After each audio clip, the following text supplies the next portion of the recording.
अस्सलाम वालेकुम dear students. आज हम चैप्टर नंबर 8 के जो है वो एमसीक्यूज करेंगे।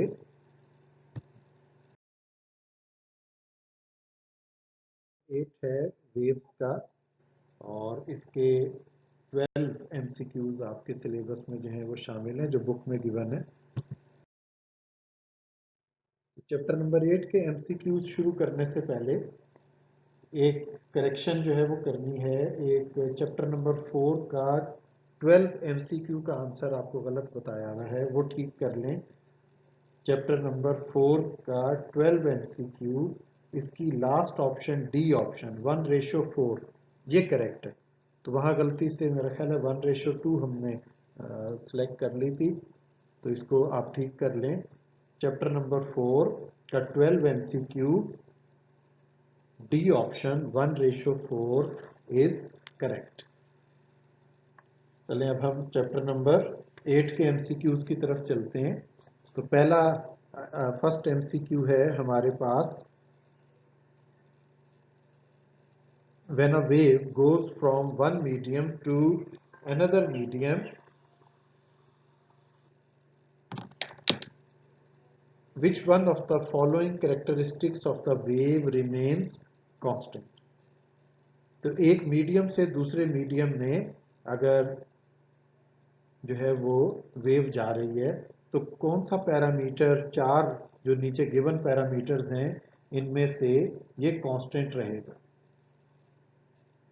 तो आसान सा एमसीक्यू है, इसमें कोई और कैलकुलेशन करने की जरूरत नहीं। बी ऑप्शन आपकी करेक्ट है। जो फ्रीक्वेंसी है ये कांस्टेंट रहेगी। एक मीडियम से दूसरे मीडियम में जाते हुए वेलोसिटी भी चेंज हो जाती है।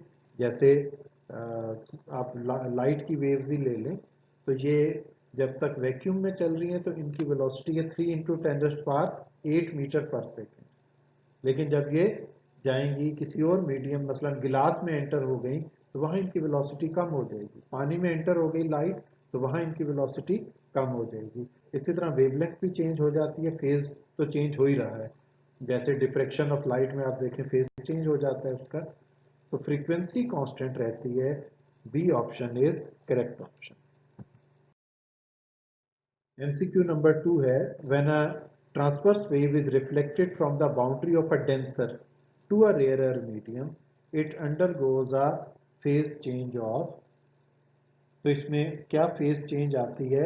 इसकी फेज चेंज आती है डेंसर मीडियम से टकराने के बाद। आपने देखा है क्रेस्ट ट्रफ में कन्वर्ट हो जाता है या ट्रफ क्रेस्ट में कन्वर्ट हो जाता है। तो इसको कहते हैं हम 180 डिग्री की phase change, pi phase change आ जाएगी यहाँ पे। तो pi is equal to 180 degree. MCQ number 3 है, if the tension in the string is doubled and its mass per unit length is reduced to half, then the speed of transverse wave on it is। Tension in the string is double, tension को double कर लें और मास per unit length पे इसको half कर लें। तो ये आपको फार्मूला इसका पता है कि V equals to under root tension over mass per unit length small M से। तो आप देखें अगले स्टेप में हम इसको ये करते हैं कि V प्राइम कर लेते हैं।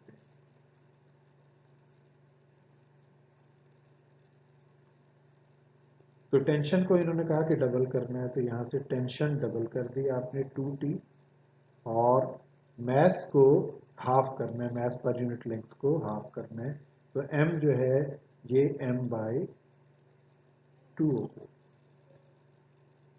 तो ये जो 2 है ये थर्ड फ्रैक्शन से ऊपर फर्स्ट फ्रैक्शन में चला जाएगा और इस 2 के साथ जाके मल्टीप्लाई हो जाएगा। तो ये हो जाएगा 4T/m under root V prime. तो V प्राइम इक्वल हो जाएगा 2 स्क्वायर, 4 जो है स्क्वायर रूट की वजह से बाहर आके 2 हो जाएगा, और अंडर रूट T/m वो V के इक्वल था। तो V prime is equal to 2V। तो इसलिए क्वेश्चन नंबर 3 की फर्स्ट ऑप्शन डबल्ड, ये ठीक option, this is correct option. Question number 4 है which one of the following properties is not exhibited by the longitudinal waves. Longitudinal waves इनमें से क्या नहीं करती फोर्थ एमसीक्यू में, तो ये भी आसान से एमसीक्यू है। पोलराइजेशन नहीं करती। पोलराइजेशन क्या चीज है, ये चैप्टर 9 में आप जाके पढ़ेंगे ऑप्टिक्स के, तो अभी उसको समझाना थोड़ा सा मुश्किल है, इसलिए आंसर को नोट कर लें कि D option, polarisation longitudinal waves नहीं कर सकती, ये ट्रांसवर्स वेव्स की कैरेक्टरिस्टिक है। क्वेश्चन नंबर 5 है a sounding source and a listener are both at rest relative to each other if wind blows from the listener towards the source, then which one of the following of sound will change? Frequency change होगी, speed change होगी, phase change होगा या wavelength change होगी।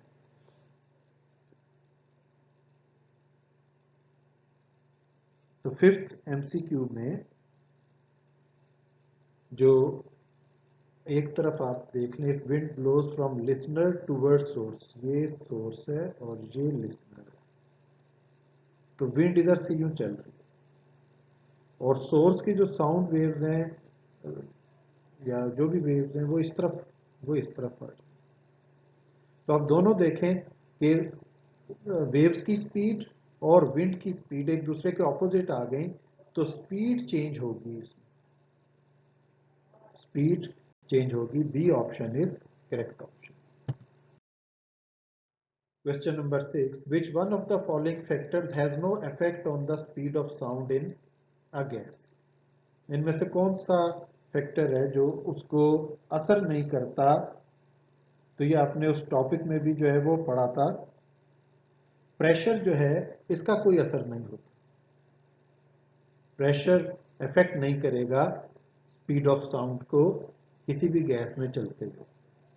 सो B option is correct option. Question number 7 there is no net transfer of energy by particles of medium in, कहां पे net transfer of energy नहीं होती। Question number 7 में ये पूछा गया है कि कहां पे नेट ट्रांसफर ऑफ एनर्जी नहीं होती, ट्रांसफर एनर्जी एक जगह पे इकट्ठी हो जाती है, वो है स्टेशनरी वेव्स। इसके जो लूप्स बनते हैं इस तरह, इनमें एनर्जी यहाँ पे, इस लूप की एनर्जी इसी में रहेगी और इस लूप की एनर्जी वो इसी में रहेगी, ये ट्रांसफर नहीं होगी एक जगह से दूसरी जगह। So D option is correct option. Question number 8 है which one of the following could be the frequency of ultraviolet radiation. Ultraviolet radiation की फ्रीक्वेंसी इनमें से कौन सी फ्रीक्वेंसी है। 8th एमसीक्यू है ये।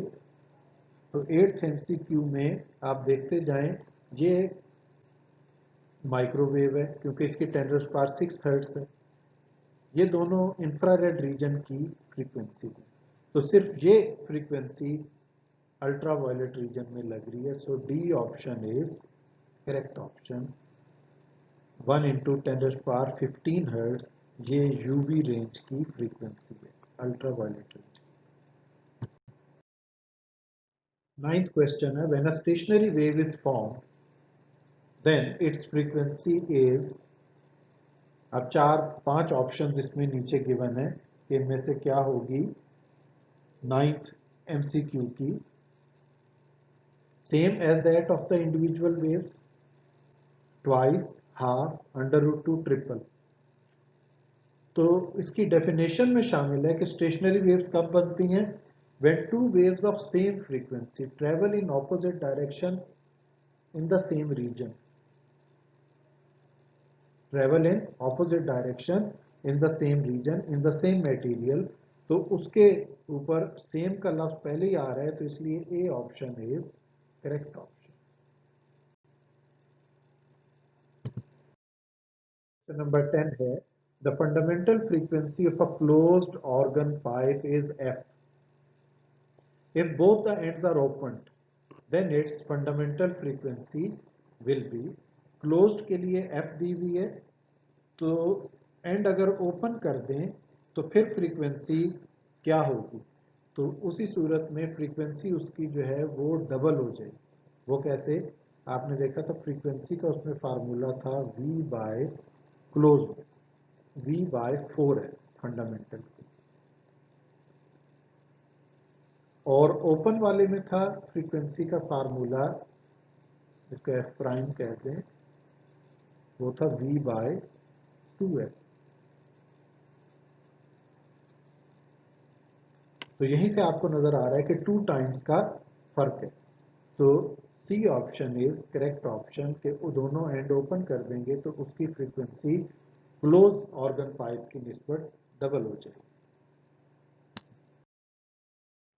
क्वेश्चन नंबर 11 है, if the amplitude of a wave is doubled then its intensity is. ये formula तो आपके बुक में इंटेंसिटी का डायरेक्टली गिवन नहीं है कि एम्पलीट्यूड अगर उसका डबल हो जाए तो एम्पलीट्यूड का रिलेशन इंटेंसिटी के साथ ऐसे होता है कि इंटेंसिटी को अगर मैं आई कहूँ तो intensity is directly proportional to square of amplitude. तो इस तरह अगर आप डबल कर देंगे एम्पलीट्यूड तो फिर उसकी इंटेंसिटी 4 गुना हो जाएगी। 4 गुना का मतलब है क्वाड्रपल। ये सी ऑप्शन करेक्ट ऑप्शन है। क्वाड्रपल मीन्स 4 टाइम्स, 4 गुना हो जाएगी। 12th MCQ है, a sound source is moving towards stationary listener with 1/10th of the speed of sound. The ratio of apparent to real frequency is, इनकी ratio निकालनी है अगर हमने, तो इसके लिए फार्मूला ये है कि एफ प्राइम चेंज्ड फ्रीक्वेंसी और इसी के नीचे बल्कि दूसरी फ्रीक्वेंसी एफ ले लें तो इसकी रेशो बनेगी v ओवर v माइनस ए। v ओवर v माइनस ए। अब इसमें आप जब a की वैल्यू पुट करेंगे v बाई 10,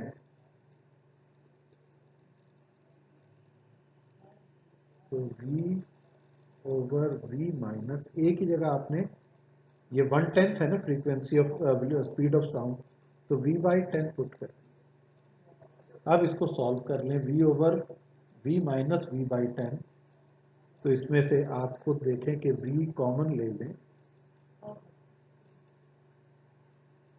नीचे से, तो ब्रैकेट में आ गया 1 माइनस 1 बाई 10,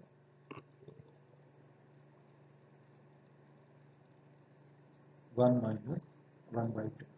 तो ये v से कैंसिल हो गया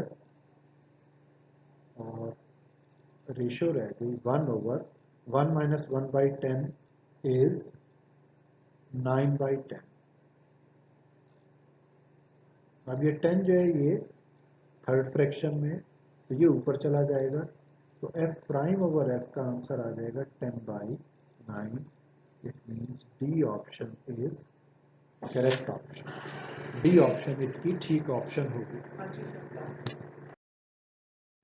थैंक यू वेरी मच। ये मैंने एमसीक्यूज आपको सॉल्व करवा दिए, उम्मीद है आपको समझ आ गई।